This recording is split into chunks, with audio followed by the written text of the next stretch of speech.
मग बाळूमामाच्या नावानं चांगलं भलं, पिपाण्या, भुमडीस यांसारख्या प्रोजेक्ट्समध्ये काम.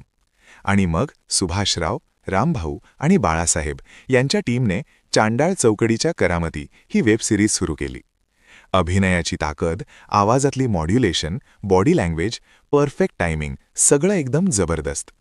ते म्हणतात, जे अंगात आहे ते बाहेर काढलं की लोकांना आवडतं.